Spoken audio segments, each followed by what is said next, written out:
Representative Kat Cammack. I'm excited to talk to her. She grew up on a cattle ranch. She understands hard work and small business and good, honest, decent people where your handshake is your word. Her family lost their cattle ranch in 2011 because of an Obama-era program. Evicted them from their home and their livelihood. They were homeless. She was homeless. She decided in months of homelessness she was going to fight back against the failures of big government, and she's dedicated her life's work to becoming part of the solution in Washington. Her husband is a firefighter, and she joins us now from Washington, D.C. Hello, Congresswoman. And actually, thank goodness, I am in the great state of Florida, the Sunshine State, good, Freedom okay. State, Good. And I'm rolling through some orange groves right now. Oh, I love the smell of orange groves. Let's talk a little bit about, first of all, your experience with being put out of your cattle ranch. That, Kat, as you know, that is coming all over the country. All over the country. Yeah. Yes, and you know, I've seen this movie before. I've lived it, and my family, we lost everything because people in Washington did not read the damn bill. And you see what's happening again. This is the Twilight Zone. You've got bills that are being changed in the dead of night, and no one is not only not reading it, but then Nancy Pelosi changes the procedures and the rule on the bill, which is really just a way of saying they're going to prevent us from forcing a reading of the bill on the House floor. And call me crazy, but I think that you should have to sign a piece of paper that says, I have read this bill, I understand what's in it, in order to vote on it.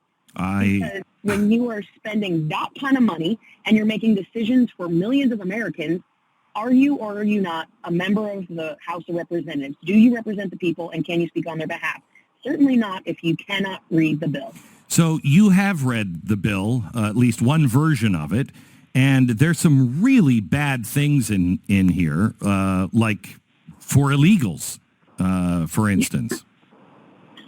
Yeah, you know, I always say that it's a great day in America if you're a member of the cartel, because our trafficker-in-chief, not commander-in-chief, he is the trafficker-in-chief, he has done more to support the cartels and the influx, the invasion, basically, at our southwest border than any other administration in history. We know that the cartels are making about, on average, $6,000 per man, woman, and child that they are moving across the border. You don't get across the border without the blessing of the cartel. But what this does is it incentivizes people to come here illegally because there is mass amnesty built into this reconciliation bill. And the reconciliation bill is the technical term for what is the Build Back Better. I call it Build Back Broke, or, you know, Biden's plan to bankrupt America. You know, there's all kind of fun alliteration going on here. But it just right out the gate, amnesty. Amnesty is what is promised in this bill. And then on top of that, you're looking at all kinds of social programs that have been built in. Free college entitlement. Exactly. College admissions, healthcare, social programs. That right there, coupled with the Democrats' H.R. 1 to basically overtake and federalize our elections, that right there is the Democrat agenda. Dependency and control, and they're doing it through elections and granting amnesty to the millions of Americans, illegals that have come across and continue to come. And let's be clear, this isn't just Mexico and Central America. In the month of September, we had a record 141 different nationalities apprehended at the southwest border. This is a global invasion that we are experiencing right now. I urge anybody that is following the border to read what's happening in Poland and I think Lithuania. The Russians are sending all of these migrants over their borders, and they say it's an invasion and to destabilize their countries. And they are sending military troops because they know what Russia's trying to do to them. We don't even have that conversation. Of course, this isn't about destabilization. The Hyde Amendment is out, which protects American taxpayers from funding abortions, which is a nightmare. Yeah. Then you have the Endless Frontier Act. What the heck is that? Yeah. So that's the long and short of it is basically we're going to be giving China all of our intellectual property. That to me is absolutely egregious. And I mean, you can point to any number of items in this bill. You hit on the Hyde Amendment just now, taxpayer dollars going to fund abortion on demand. We know that China is our biggest adversary and the biggest threat to our national security. And now we're just laying down and saying, hey, take our intellectual property. They do it already, but now we're basically giving them a green light and they're paying for it. That to me is absolutely insane. What is wrong with us? It makes no sense. It really doesn't. It makes no sense. And when you look at this is the Green New Deal in full and total that they're pushing. And one of the little provisions in there is $7.8 billion with a B, $7.8 billion to create the Civilian Climate Corps, which is not a group of people that goes out and picks up trash on the side of the road. This is a group of people that they sit in a room and they come up with marketing schemes to create propaganda to sell the American people on the Green New Deal initiative that will live on in perpetuity. We're literally creating propaganda arms within the government to sell the Green New Deal. This is insane. And we know full well that China is not going to participate in any global emissions reduction plan. We saw that just this past week. Russia and China, the two major emitters in the world of greenhouse gas emissions, and the world comes together for the G20, and who is noticeably absent? Yeah.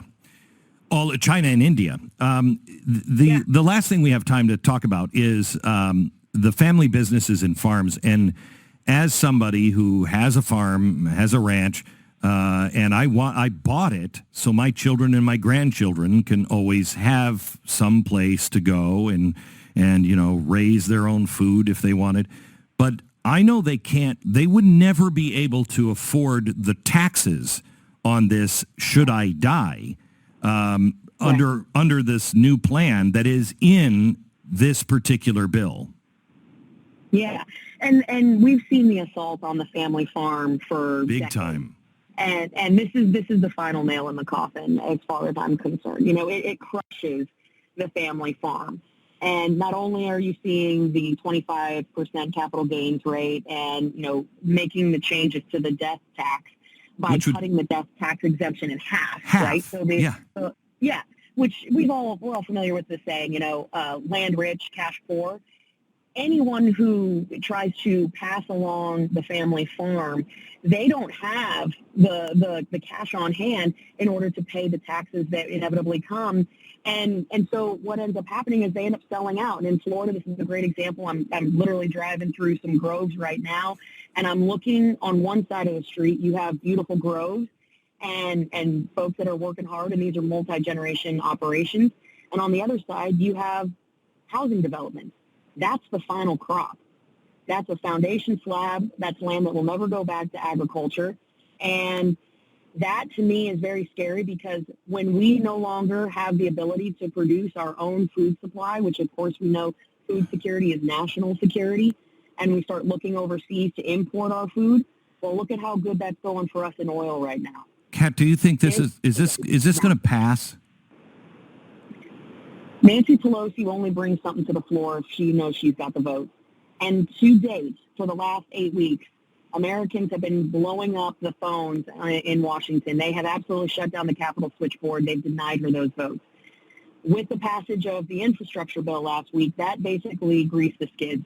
And there will likely be a vote, and now it's up to us to make sure that we are louder than ever in voicing our concerns and shutting it down. Well, I would like to be really loud to those 31 Republicans that voted for the last one. What the? Yeah. I mean, if you don't get it at this point, you're never going to get it. Okay, so you're saying that we should call our congressman and blow up the switchboards at the Capitol. Yes. No on the Build 100%. Back Better bill. Yes, call your members of Congress. Go to house.gov. You type in your zip code. You find out who your member is. You call their D.C. office. Don't send an email. Emails can be ignored. Phone calls cannot. call their offices, tell them to vote no on the Build Back Better plan, and call every single day, get every coworker, family member, neighbor you've got. We can shut it down, but they need to know that they are on notice and that we, the American people, are watching. Great. Congresswoman Kat Cammack from the great state of Florida. Thank you so much, Kat. God bless. Hey, thanks, Glenn. Have a good one. You bet.